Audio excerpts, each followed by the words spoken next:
పరిశుద్ధులు ప్రియులైన దేవుని పిల్లలందరికీ యేసుక్రీస్తు నామం పేరిట శుభవందనాలు తెలియజేసుకుంటా ఉన్నాను. మామూలుగా నేను ఎప్పుడో చాలా ఏళ్ల క్రితం ఆదికాండం, అంటే బైబిల్ అయిపోగానే మళ్ళీ చదువుతూ ఉంటాం కదా మనం. అప్పుడు ఆదికాండం చదువుతున్నప్పుడు మొట్టమొదటిసారి స్త్రీని తయారు చేసినప్పుడు ఆ స్త్రీని, అవ్వమ్మని ఆదాం దగ్గర తీసుకొచ్చి దేవుడు పెట్టినప్పుడు ఆయన ఒక పాట పాడతాడు కదా, నరుల్లోంచి తీయబడిన దానివి నువ్వు నారి అని పడతావు, నా ఎముకలలో ఎముక, నా మాంసంలో మాంసం అని పాట పాడతారు. నాకు వెంటనే అక్కడికి ఆగిపోతుంది. ఇతను అంతకాలం తన తండ్రితో ఉన్నాడు, తనకి ఒక జతగా వచ్చినటువంటి ఒక స్త్రీని దేవుడు చూపించగానే అసలు దేవునికి థ్యాంక్ యూ దేవా అని కూడా చెప్పకుండా, నీకు వందనాలయ్యా నాకు ఒక తోడునిచ్చావు అని కూడా చెప్పకుండా అతను సొంతంగా ఒక పాట పాడేసుకుంటున్నాడు ఆ అమ్మాయిని చూసి. నాకు చాలా ఆశ్చర్యం వేస్తుంది. అంటే అసలు థ్యాంక్స్ చెప్పాలని కూడా ఆదాముకి ఎందుకు అనిపించలేదు? అదే విషయం నా బిడ్డలు అప్పుడు చిన్నగా ఉన్నారు, నేను అన్నప్పుడు వాళ్ళు ఏమన్నారంటే ఏమో చెప్పాడేమో నీకేం తెలుసని. కానీ దేవుడు అంత చిన్న చిన్న డీటెయిల్స్ని కూడా ఆయన పొందుపరచకుండా ఉంచడు.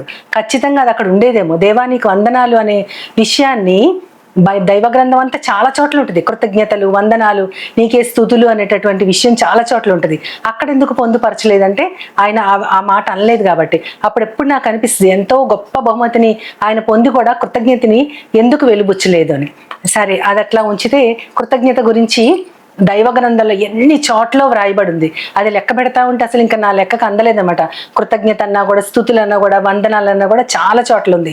కానీ అన్ని కాదు, కానీ ఒక 3-4 విషయాలు మనం ఆలోచిస్తే, దావీద్ మహారాజ్ గారు కీర్తనల 75లో మొదటి వచనంలో, దేవా మేము నీకు కృతజ్ఞతాస్తుతులు చెల్లిస్తున్నాము ఎందుకంటే నీవు సమీపంగా ఉన్న దేవుడివి అని చెప్తారు.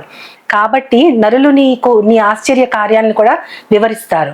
అప్పుడే ఆయన నువ్వు సమీపంగా ఉన్నావు కాబట్టి నీకు వందనాలయ్యా అంటున్నారంటే, ఇప్పుడు దేవుడు మనకి ఎంత సమీపంగా ఉన్నాడు. ఆయన మనలోనే ఉండి పరిశుద్ధాత్మ ద్వారా ఆయన మనల్ని లీడ్ చేస్తూ జీవితం అంతా కూడా ఆయన నడిపిస్తూ ఉన్నారు. ఆ రోజుల్లోనే ఆయన సమీపంగా ఉన్న దేవుడని గుర్తించి దావీదు మహారాజు గారు తన కృతజ్ఞతాస్తుతుల్ని తెలియజేసుకున్నారు. ఇంకా మనం మార్కు సువార్తలోకి వెళితే గనక 8వ అధ్యాయం 6వ వచనంలో యేసుక్రీస్తు వారు రొట్టెల్ని విరిచి, కొద్దిపాటి రొట్టెల్ని విరిచి ఆయన అక్కడ 7 రొట్టెలు అని ఉంటుంది. సువార్తల్లో ఒక చోట 7 రొట్టెలు, ఇంకో చోట 5 రొట్టెలు అని ఉంటుంది. మార్కు సువార్తలో మాత్రం ఆ 7 రొట్టెల్ని విరిచి ఆయన కొన్ని వేల మందికి సరిపోయేలాగా చేస్తారు. అప్పుడు ఆ రొట్టెల్ని విరిచి ఆయన కృతజ్ఞతాస్తుతులు చెల్లిస్తారు.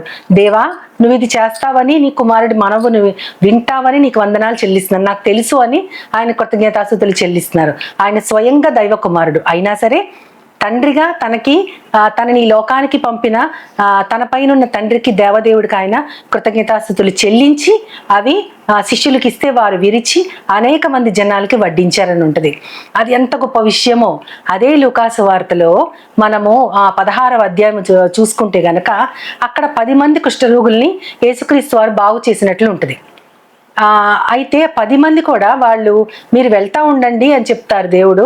వారు వెళ్తుంటే దారి మధ్యలోనే వారందరూ స్వస్థత పొందుతారు. అందులోంచి ఒక్కతను మాత్రం వెనక్కి తిరిగి వచ్చి, అతడు అక్కడ ఉంటది చాలా స్పష్టంగా 16-17లో, అతడు గొప్ప శబ్దంతో దేవుని మహింపరచు వెనకకి వచ్చి యేసుక్రీస్తు పాదాల వద్ద సాగిల పడతాడనమాట. అప్పుడు యేసుక్రీస్తు వారు అడుగుతారు, కృతజ్ఞతలు తెలియజేసుకున్నప్పుడు అతన్ని అడుగుతారు, 10 మంది స్వస్థత పొందినారు కాదా, మరి నువ్వు ఒక్కడివే ఎందుకు తిరిగి వచ్చావు అని అడుగుతారు. అంటే కృతజ్ఞత గురించినటువంటి ఆ యొక్క ఇంపార్టెన్స్ మనకు తెలియజేస్తున్నారు. దేవుడి వల్ల మనకు సమస్తము కలుగుతాయి. అయినా సరే ప్రతి చిన్నదానికి దేవా నీకు వందనాలు, దేవా నీకు కృతజ్ఞతాస్తుతులు, ఇవి నువ్వు నాకు ఇచ్చావు, దీనిని నేను నీ మహిమ కోసం ఎలా ఉపయోగించుకోవాలి, మనుషులకి దీనివల్ల ఎలా మేలు కలుగజేయాలని మనకు కలిగిన సమస్తాన్ని బట్టి దేవుడితో మనం మాట్లాడుకుంటా ఉండొచ్చు.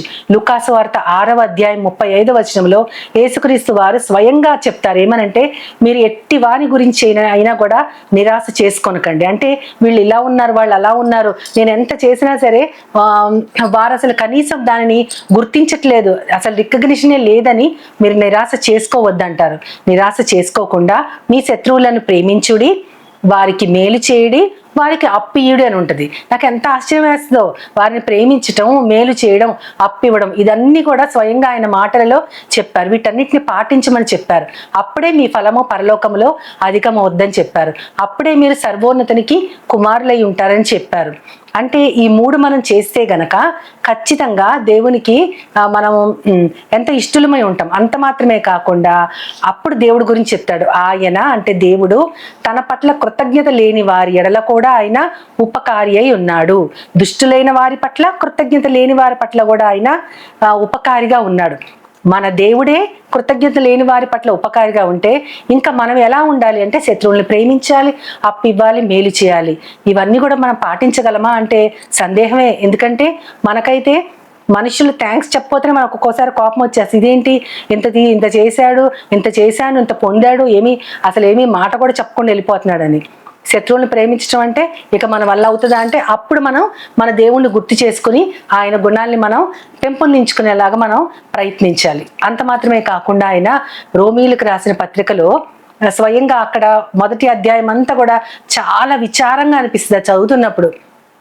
అక్కడ వరుసగా దేవుని యొక్క మహిమను గుర్తించిన వారు, ఈ లోకములో అనేకమైన వస్తువులు జగత్తు పునాది వేయబడక ముందే దేవుని యొక్క గొప్పతనం, ఈ లోకాన్ని గురించి, ఇక్కడ ఉన్న సూర్య నక్షత్రాలు, చంద్రుని చూసినప్పుడు ఆయన ఎంత గొప్పవాడో, సృష్టికర్త ఎంత గొప్పవాడో తెలుసుకుని కూడా 21వ వచనంలో ఉంటది. దేవుని మహిమ గురించి తెలిసి కూడా, ఆయన గొప్పతనాన్ని తెలుసుకుని కూడా వారు కృతజ్ఞతాస్తుతులు చెల్లింపనూ లేదు, కానీ తమ వాదాల యందు వ్యర్థులైరి. అంటే జస్ట్ ఆర్గ్యుమెంట్స్ చేసి వాళ్ళు వేస్ట్గా నిలబడిపోయారు, కానీ దేవుని యొక్క మహిమను వాళ్ళు గుర్తించలేదు, ఆయనకి కృతజ్ఞత కూడా చెల్లించలేదు అని ఉంటుంది. కాబట్టి మనం కృతజ్ఞతలు చెల్లించాలి అని ఖచ్చితంగా దేవుడు అక్కడ డైరెక్ట్గా చెప్తున్నారు, ఇండైరెక్ట్గా కూడా తెలియజేస్తున్నారు. అంతేకాకుండా మనకి ఇంకా పత్రికల్లో చాలా చోట్ల కృతజ్ఞతల గురించి ఉంటుంది. ఎఫెసీలకు రాస్తూ కూడా పౌలు గారు అంటారు, మీ నోట కృతజ్ఞతా వచనమే మీరు పలకాలి, కానీ మీ నోట బూతులైనను, పోకిరి మాటలైనను, సరసోక్తులైనను కూడా రాకూడదు అని చెప్పారు. ఇంకా ఫిలిప్పీలకు రాస్తూ ఆయన ఏమంటారంటే 4వ అధ్యాయం 6వ వచనంలో, దేని గురించి కూడా చింతపడకుడి, కానీ ప్రతి విషయంలో ప్రార్థనా విజ్ఞాపనలతో మీ విన్నపాలు దేవునికి కృతజ్ఞతాస్తుతులు చెల్లిస్తూ తెలియజేయండి అంటారు. అంటే అసలు ఎంత బాగుందో ఈ స్టెప్. దేని గురించి మనం బాధపడకూడదు, కానీ ప్రతి విషయంలో మనము ప్రార్థనతో, విజ్ఞాపనతో మన రిక్వెస్ట్ అంటే మన విన్నపాలు దేవునికి తెలియజేసి ఆయన కృతజ్ఞతాస్తుతులు చెల్లించాలి. దేనికి ఇంకా మన రిక్వెస్ట్ ఇంకా వెళ్ళలేదు కదా, ఆయనకి రిక్వెస్ట్ చేస్తూ కృతజ్ఞతలు చెల్లించాలంటే అప్పటిదాకా పొందిన ప్రతి దానికి కూడా మనం థ్యాంక్స్ చెప్పుకుంటూ దేవునికి మన విన్నపాలు ఆయనకి తెలియజేయాలి. అప్పుడు ఉంటది నెక్స్ట్ వచనంలో, సమస్త జ్ఞానానికి మించిన దేవుని సమాధానము మీ హృదయాలకు, మీ తలంపులకు యేసుక్రీస్తు ద్వారా కావలిగా ఉండునుగాక.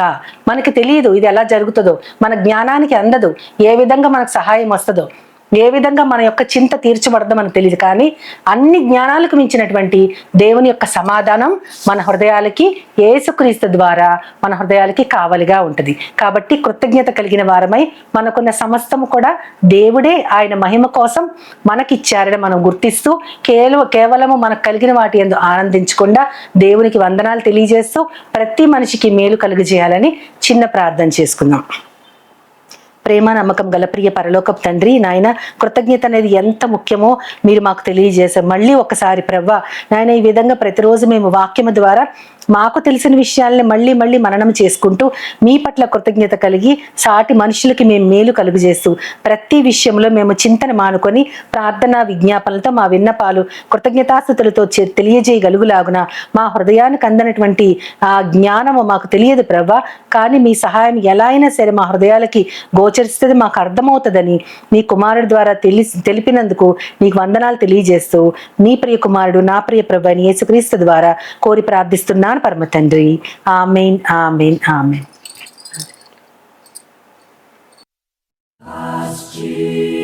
Jesus now, He's all